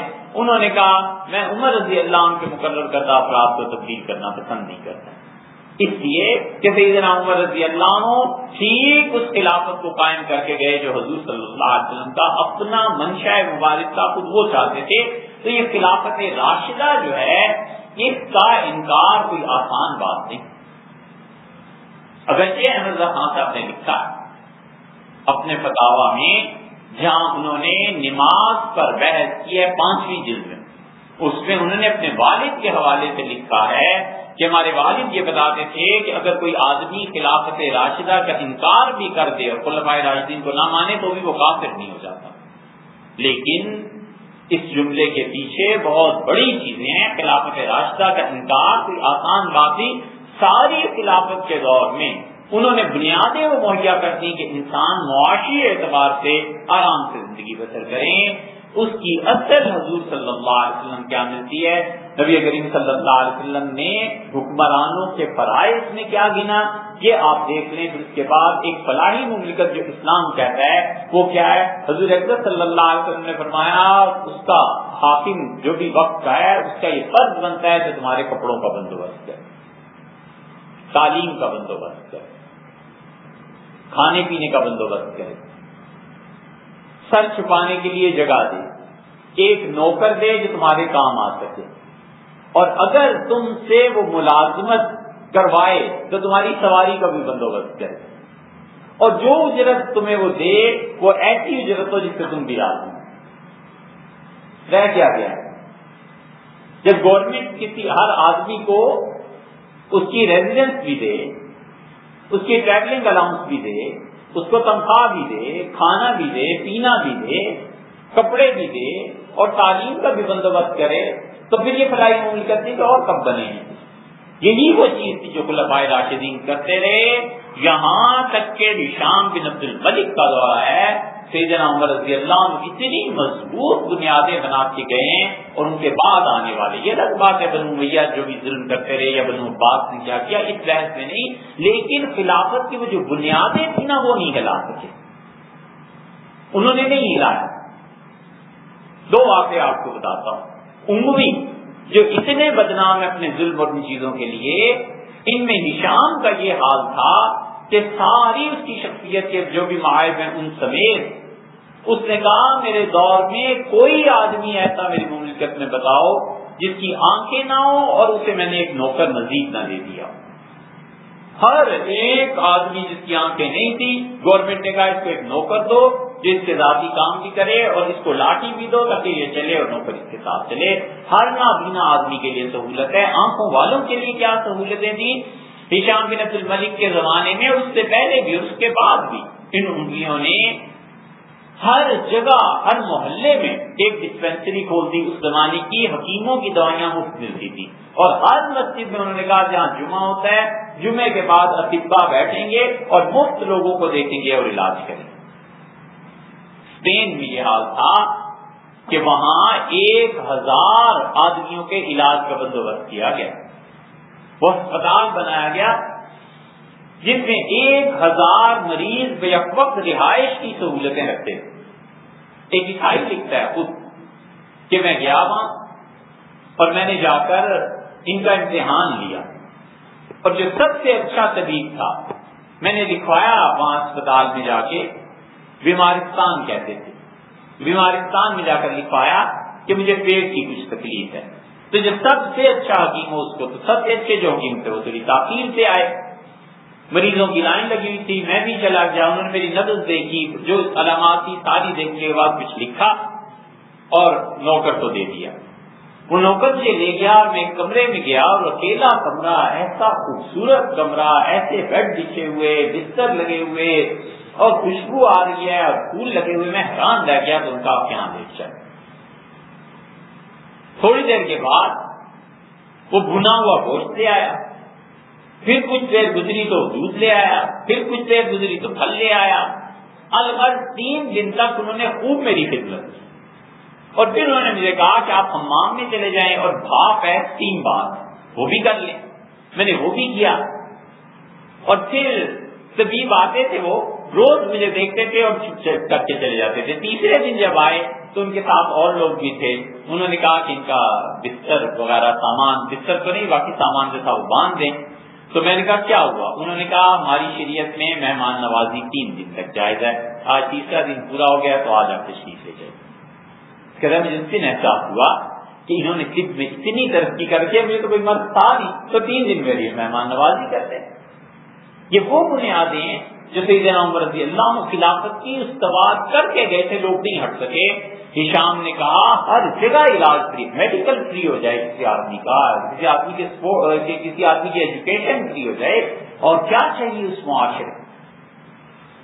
اور دوسرا واقعہ، ہزاروں واقعات ہیں ایسے ہی سناتا ہوں۔ جعفر منصور اتنا ظالم، امام ابو حنیفہ رحمۃ اللہ علیہ کو جیل میں زہر دے دیا، بغاوت ہو گئی، اور تکیہ سر کے نیچے سے نکال کے، اس کی بیوی کہتی ہے رات کو سوتا نہیں تھا، دیکھتا تھا اور کہتا تھا پتہ نہیں آج یہ تکیہ میرے سر کے نیچے ہے، کل کس کے سر کے نیچے ہوگا۔ اور اس کو ایک لڑکی سے بڑی محبت ہوئی، عشق کی حد تک پاگل ہو گیا۔ اس لڑکی نے گھر میں گانے بجانے کو کچھ بندوبست کیا ہوا تھا، قاضی وقت وہاں سے گزرے اور انہوں نے کہا کہ اس عورت کو پیش کیا جائے۔ اگلے دن وہ پیش ہو گئی، تو انہوں نے کہا یہ جو کل میں نے سنا ہے نا، آپ ان ساری چیزوں کو گھر سے نکال دیں، ہم ایسی محفلیں سجانے کی اپنے معاشرے میں اجازت نہیں دے سکتے۔ اس نے کہا تم کون ہو؟ انہوں نے کہا میں وہ ہوں کہ اگر چاہوں تو تمہیں جیل میں بھجوا سکتا ہوں، یہ عدالت ہے، آرام سے بولو۔ اس نے کہا تم جانتے ہو میں کون؟ انہوں نے کہا ہاں میں جانتا ہوں، تم خلیفہ منصور کی ایک فاحشہ عورت ہو جس سے وہ محبت کرتا ہے، میں جانتا ہوں اچھی طرح۔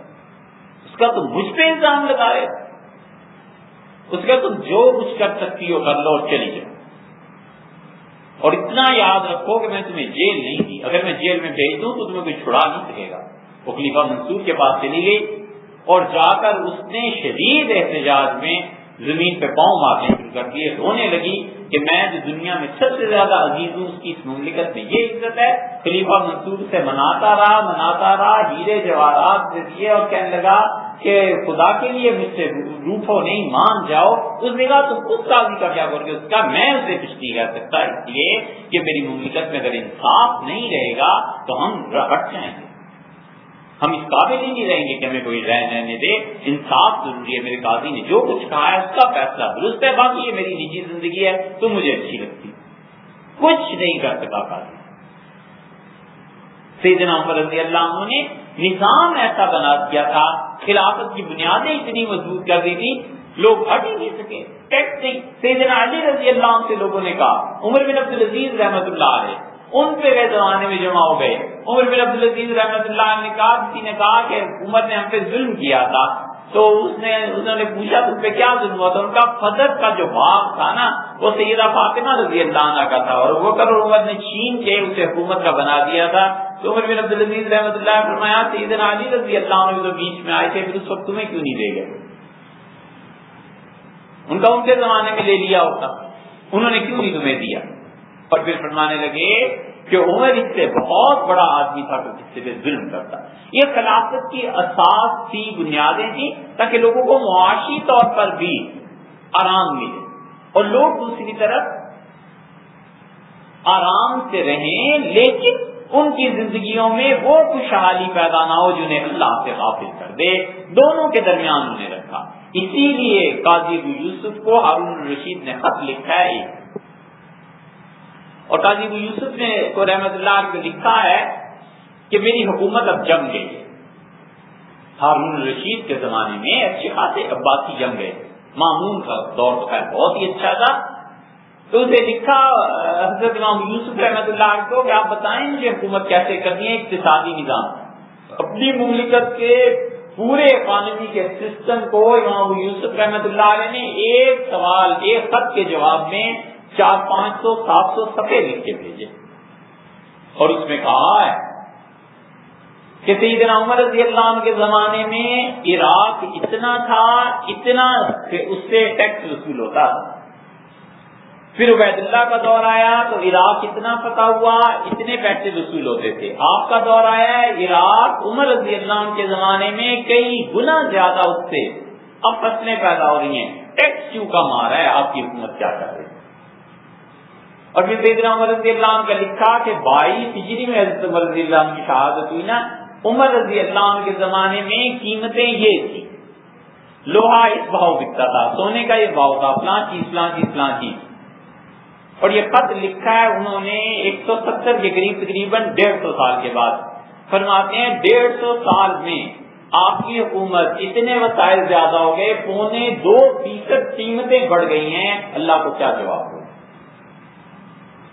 دنیا کی کون سی ایسی اکانومی ہے کہ پوری دنیا میں 2.25 سال میں 1.5 سال میں 2.25% قیمتیں بڑھ جائیں، اور قاضی کہے کہ اللہ سے ڈرو، کیا جواب دو کہ مہنگائی ہوگی؟ یہ وہ نظام تھے، بنیادیں تھی۔ اسی لیے سیدنا عمر رضی اللہ عنہ نے سختی سے سود پہ پابندی لگائی، اور انہوں نے کہا کہ لوگوں میں حضور صلی اللہ علیہ وسلم سے وفات کے وقت نہیں پوچھ سکا کہ سود کی کیا کیا صورتیں، چھوڑ دو سود کو اور ہر وہ چیز جو سود کے شبے میں آتی۔ سود ایک تو وہ ہے جو حضور اکرم صلی اللہ علیہ وسلم کے زمانے میں تھا، اور سود یہ تھا جو حقیقی سود تھا کہ آدمی کسی سے قرض لیتا تھا اور وہ کہتا تھا کہ قرض اتنے پیسوں کے اضافے کے ساتھ فلاں تاریخ کو واپس کر دینا، 1 اکتوبر کو تم مجھ سے 10,000 دے رہے ہو اور تم اس کو 15 نومبر کو 1.5 مہینے بعد 11,000 روپے واپس کرنا۔ یہ 1,000 جو 10,000 کے مقابلے میں آتا تھا یہ سود تھا۔ ہوتا یہ تھا کہ لوگ سود نہیں دے سکتے تھے، جب وہ جاتا تھا تو کہتا تھا اچھا تم سود نہیں دے سکے، 15 نومبر آ گئی، اب اس طرح کرو کہ 15 دسمبر کو دے دینا، 1 مہینہ اور لے لو، 10,000 اپنی جگہ پہ قائم، 1,000 سود اب تک تھا جو میں نے اپنا نفع لیا تھا، اور 1,000 اور بڑھا دو، 2,000 ہو جاتے تھے۔ وہ قسطیں شروع کر دیتا تھا، وہ قسطیں دیتا رہتا تھا، وہ سود ہی نہیں اترتا، قرض کون لیتا تھا؟ نتیجہ یہ کہ وہ اس طرح خون چوس لیتے تھے، یہ سود تھا حقیقی۔ اور ایک ہوتا ہے ربا حکمی، یعنی حکمی طور پہ سود ہو اور اصل میں وہ سود وہ نہ ہو جو حضور صلی اللہ علیہ وسلم کے دور میں تھا۔ وہ حکمی ربا جو تھا نا، جس پہ سود کا حکم لگایا جا سکے، سیدنا عمر رضی اللہ عنہ اس کے متعلق کہتے تھے کہ میں حضور صلی اللہ علیہ وسلم سے نہیں پوچھ سکا، کاش مجھ سے دریافت کر لیتا۔ تو لوگوں سود کو بھی چھوڑ دو اور جو چیز شبے میں ڈالتی ہے اسے بھی چھوڑ دو۔ حکمی ربا کیسے ہوتا ہے؟ حکمی ربا ایسے ہوتا ہے کہ حضور اکرم صلی اللہ علیہ وسلم شاہ صاحب آگے بحث کریں گے اس پہ، پھر انشاءاللہ تفصیل سے بات کریں گے۔ اجمالاً اسے سمجھنا چاہیے 6 چیزیں حضور صلی اللہ علیہ وسلم نے گنوائے. آپ نے بنایا سونا چاندی گندم جو کھجور اور سونا چاندی گندم جو کھجور اور نمک. 6 چیزوں کے متعلق فرمایا کہ دیکھو جب بھی ان کی سودے کرنے ہیں تو سوام کے سوائن برابر برابر ہونے چاہیے. 1 کلو نمک 1 کلو نمک لین دین ہو سکتا ہے. اور یہاں یدم بھی یدی ایک ہی مجلس میں یہ ہوگا, اس میں قرض نہیں ہو سکتا کہ قرض لے لیا 1 کلو نمک, مہینے بعد آ کے 1 کلو نمک پھر وہ واپس لوٹا دے گا. کہانی اس بحث کو کی ہے. حضور صلی اللہ علیہ وسلم نے فرمایا اگر ان میں سے کوئی بھی ایسا کرے گا کہ وہ قرض کے طور پر دے دے تو وہ سود کا کاروبار ہو جائے گا, اور کوئی بھی ایسا کرے گا کہ کوئی آدمی 1 کلو نمک لے اور واپسی میں وہی بیٹھے بیٹھے 1.5 کلو نمک کوئی اس سے وصول کر لے, یہ بھی سود ہو جائے گا. اسی پہ حضرت بلال رضی اللہ عنہ اس سود کو حضور صلی اللہ علیہ وسلم نے فرما دیا تھا. اتنا جڑے پکڑ چکا تھا سود اس معاشرے میں کہ آپ دیکھیں نبی صلی اللہ علیہ وسلم نے وفات سے صرف 3 مہینے پہلے کہا ہے کہ سود ختم کرو. 2 نظام عربوں میں اتنے گہرے تھے, حضور صلی اللہ علیہ وسلم سے ختم کر دیتے, فوری طور پہ پورا معاشرہ تباہ ہو کر رہ جاتا. نبی کریم صلی اللہ علیہ وسلم نے بڑی حکمت کے ساتھ ایک نظام کو نہیں چھیڑا, بالکل نہیں چھیڑا, اور غلاموں اور باندیوں کا نظام تھا. شریعت نے حدود مقرر کر دی, وقت کے ساتھ ساتھ جو بھی اس میں بھی تبدیلی آتی رہی, لیکن غلاموں اور باندیوں کا نظام حضور صلی اللہ علیہ وسلم ایک دم سے ختم کر دیتے, پورا معاشرہ اوپر سے نیچے ہو جاتا, نہیں چھوڑا. اور دوسرا سود اس طرح وہاں کی معیشت میں گھس گیا. نبی کریم صلی اللہ علیہ وسلم نے سود کو نہیں چھڑا, وفات سے صرف 3 مہینے پہلے یہ فرما دیا کہ اچھا اس سود کو ختم کرو. حضرت بلال رضی اللہ عنہ گئے, انہوں نے کیا کیا, کھجور نمک سونا چاندی جو گندم یہ سب چیزیں تھی نا, ان کو فرمایا تھا کہ یدم بے یدن سوام کے سوائن ایک ہی مجلس میں سودا ہونا چاہیے اور برابر برابر ہونا چاہیے, کمی بیشی نہیں کرنی. حضرت بلال رضی اللہ عنہ گئے, حضور صلی اللہ علیہ وسلم سے کھجوریں لے کے, اور بڑی عمدہ کھجوریں لے آئے. وزنی ایک کھجوروں کی قسم کا نام ہے. تو حضور صلی اللہ علیہ وسلم بلال یہ کہتے, ان کا اللہ کے رسول یہاں سے بیکار وزنی کھجوریں لے گیا تھا, مارکیٹ میں گیا, میں نے اس سے کہا کہ تم اپنی کھجوریں مجھے کم دے دو, یہ زیادہ ہیں یہ لے لو, تو اس نے زیادہ کھجوریں لے لی اور بڑھیا قسم کی اچھی کھجوریں مجھے دے دی. تو حضور صلی اللہ علیہ وسلم بلال یہ تو سود ہے, اگر آپ کو ایسے کرنا ہے تو آپ اپنی کھجوریں بیچیں اور جو پیسے حاصل ہوں اس پیسے کے ذریعے پھر آپ نئی کھجوریں خرید. یہ سود کیا تھا؟ حکمی طور پہ سود تھا, اس میں سود کا حکم لگا ہے. حقیقی سود وہی ہے جو پیسے کی تبادلے میں آتا ہے. اس کی دوسری مثال آپ سے عرض کریں, اس حدیث پہ لوگوں نے اعتراض بھی کیا ہے, لیکن نہ سمجھنے کی وجہ سے اعتراض ہے. حضور صلی اللہ علیہ وسلم نے کہا نا کہ سونے کا جب سودا کرو تو سونے کے عوض میں سونا, ایک تو مجلس وہی ہونی چاہیے, نشست وہی ہونی چاہیے, قرض پہ نہیں کرنا, اور دوسرے برابر برابر ہونا چاہیے. حضرت معاویہ رضی اللہ عنہ کے زمانے میں ایک جگ تھا سونے کا بنا ہوا. سیدنا معاویہ رضی اللہ عنہ نے اس کے مقابلے میں ایک ایسا جگ لے لیا جو کم سونا تھا اس میں. تو دونوں بیٹھے ہوئے ہیں, خریدنے اور بیچنے والا بھی, اور سونے کا تبادلہ ہو رہا ہے کمی اور زیادتی کے ساتھ. حضرت ابو الدرداء رضی اللہ عنہ کھڑے ہو گئے اور انہوں نے کہا معاویہ میں نے حضور صلی اللہ علیہ وسلم سے سنا ہے کہ یہ جو آپ کر رہے ہیں یہ سود ہے. حضرت معاویہ رضی اللہ عنہ نے کہہ دیا کہ میں سمجھتا ہوں اس سودے میں کوئی حرج نہیں, یہ جو میں نے کیا. بس اس پہ ابو الدرداء رضی اللہ عنہ کھڑے ہو گئے اور ان کا معاویہ میں اللہ کی قسم اس زمین میں نہیں رہوں گا جس زمین میں کسی حکمران کو میں حضور صلی اللہ علیہ وسلم کی بات سناؤں اور آگے سے وہ کہے کہ میں اسے ٹھیک سمجھتا ہوں. میں اس زمین پہ رہنا گوارا نہیں کرتا. اور اٹھے اور آ کے عمر رضی اللہ عنہ کو مدینہ منورہ شکایت کی, بتا یہ سودا ہو رہا تھا, ایسے میں نے کہا, ایسے معاویہ نے کہا, آپ اپنے گورنر کی خبر لیں, ایسے ہوا. حضرت معاویہ رضی اللہ عنہ نے جو کچھ کیا, حضرت عمر رضی اللہ عنہ نے خط لکھا اور کہا ابو الدرداء سچ کہتے ہیں اور ایسا سودا نہیں ہونا چاہیے. حضور صلی اللہ علیہ وسلم جسے سود کہتے تھے، یہ سود ہے حکمی، ربا حقیقی اور ربا حکمی. حقیقت کا سود اور جس پہ سود کا نام، جس پہ سود کا حکم لگایا جائے، دو الگ چیزیں فقہا یہ کرتے ہیں نا. یہ بات اصل میں یہ تھی کہ تھا تو یہ سود واقعی، لیکن اس سے معاویہ رضی اللہ عنہ کا اپنا اجتہاد یہ تھا کہ اس جگ پہ نقش و نگار زیادہ جو اس کے عوض میں دیا جا رہا ہے، اس میں صناعی کم ہوئی ہے، تو اگر اس کی قیمت زیادہ ہو جائے گی. جب باریکی کا کام اس پہ کیا گیا تو پیسے زیادہ لگے ہوں گے نا، اس پہ اتنا کام نہیں ہوا تو پیسے کم لگے ہوں گے. تو وہ جو اس پہ صناعی کی قیمت تھی وہ ایک دوسرے کے برابر میں آ جائے گی، تو سونے کی بڑھوتری جو ہے وہ ادھر سیٹ ہو جائے گی، یہ سود نہیں بنے گا.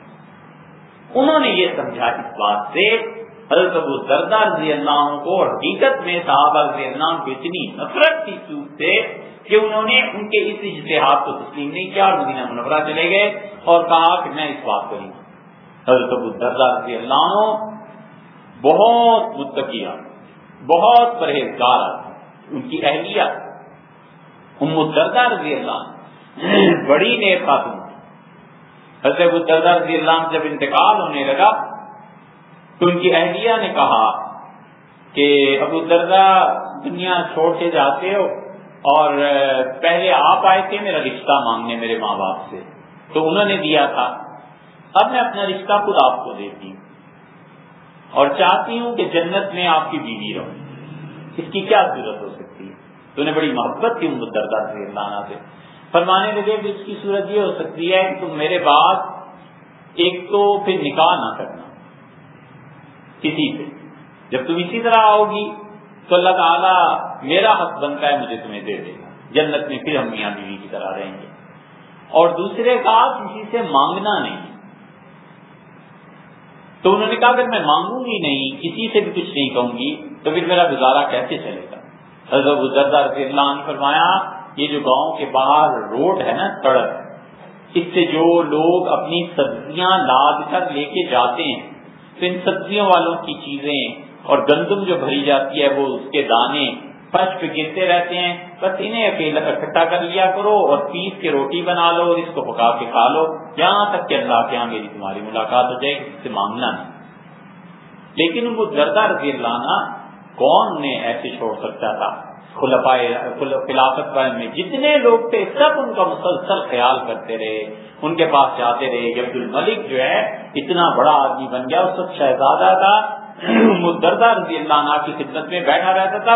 بیت المقدس میں وہ رہتی تھی، بیت المقدس میں نماز پڑھا کرتی تھی، تو پیچھے عورتوں کی صفوں میں جا کے یہ شہزادہ ان کے پاس بیٹھا رہتا تھا. خیر ان پر اتنی زیادہ نوبت نہیں آئی. حضرت معاویہ رضی اللہ عنہ نے پیغام بھیجا نکاح، تو انہوں نے انہیں جواب میں یہ ساری بات سنائی کہ میرے شوہر کا انتقال ہو رہا تھا اور اس طرح میری بات ہوئی تھی، تو میں آپ سے نکاح نہیں کر سکتی. حضرت معاویہ رضی اللہ عنہ نے انہیں پیغام بھجوایا. وہ اتنے دانش مند اور کھلا معاشرہ تھا نا، اب کوئی کسی کو یہ پیغام بھیج سکتا ہے. انہوں نے کہا وہ دردا پھر روزے رکھا کرو. حضور صلی اللہ علیہ وسلم بتایا تھا کہ جو روزے رکھتا رہتا ہے اسے اپنے خواہشات پر قابو رہتا ہے. وہ عورت تھی، ان کو حضرت معاویہ رضی اللہ عنہ پیغام بھجوایا. تو ان کے تقویٰ، ان کی نیکی، اس درجے کے آدمی تھے وہ ایک فکرے کو برداشت نہیں کر سکے اور سیدھے پہنچے مدینہ منورہ. حضرت عمر رضی اللہ عنہ شکایت کی تو حضرت معاویہ رضی اللہ عنہ کا اجتہاد اگرچہ درست نہیں تھا، لیکن یہ کہ وہ سود کا جو حکم ہے وہ اپنی جگہ پہ قائم ہے، یہ حکمی ربا ہے، اس کو بھی شریعت کیا کیا ختم کرو تاکہ معاشرہ صالح طور پر چلے. اسی سود کی ایک مثال ہے اور بھی عیسائیت کی بھی اور یہودیت کی بھی، وہ انشاءاللہ آئندہ بات کریں.